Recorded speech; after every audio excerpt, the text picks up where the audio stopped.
સફાઈ કર્મચારીઓની ચૂંટણી સમય નગરપાલિકાનો વીતી ગયો પછી એમનું વોટિંગ કરાવવામાં આવ્યું અને આ કર્મચારીઓને બોલાવીને વોટિંગ કરવામાં આવ્યું અને એ લોકોએ બેલેટ બોક્સમાં નાખવાના બદલે 90માંથી માત્ર 65 લોકોનું બેલેટ બોક્સમાં નાખવાના બદલે કોથળામાં ભરીને લઈ ગયા, માત્ર 65ના જ લઈ ગયા.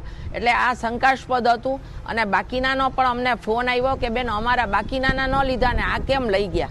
તો એ શંકાસ્પદ લાગ્યું. અમે તરત ને તરત બધે પૂછપરછ કરી અને અમુક ટેલિફોન માહિતી પણ અમને ઘણી મળી છે. એટલે આ જે વચ્ચે વ્યક્તિ છે એ કોઈ પક્ષ માટે થઈને કામ કરે છે એવું અમને શંકાસ્પદ લાગ્યું. આમ આદમી પાર્ટી પોરબંદર આ બાબતે ઉપર સુધી અને કાનૂની લડાઈ પણ લડશે અને ચૂંટણી કમિશનર સુધી પણ જશે. આ ચૂંટણી પહેલાંથી જ વિવાદાસ્પદ રહી છે, લોકશાહીને કલંકરૂપ રહી છે.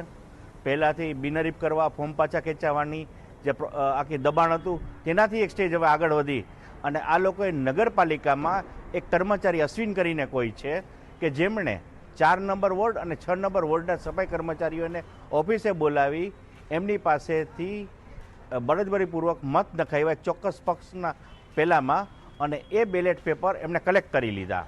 એટલે આમાં અમને એવું લાગે છે કે આ જે તે વ્યક્તિ છે એ કોઈ પણ રીતે કોઈ પક્ષ સાથે સંકળાયેલો છે અને ફાઇનાન્શિયલ ગડબડ કરી અને આવું ખોટું કૃત્ય કરેલું છે. એટલે આ ચૂંટણીમાં ગમે તે રીતે સત્તાધારી પક્ષ જીતવા માગે છે, યેનકેન પ્રકાર જીતવા માગે છે અને અમે કરપ્શનનો ખુલ્લો આક્ષેપ કરીએ છીએ.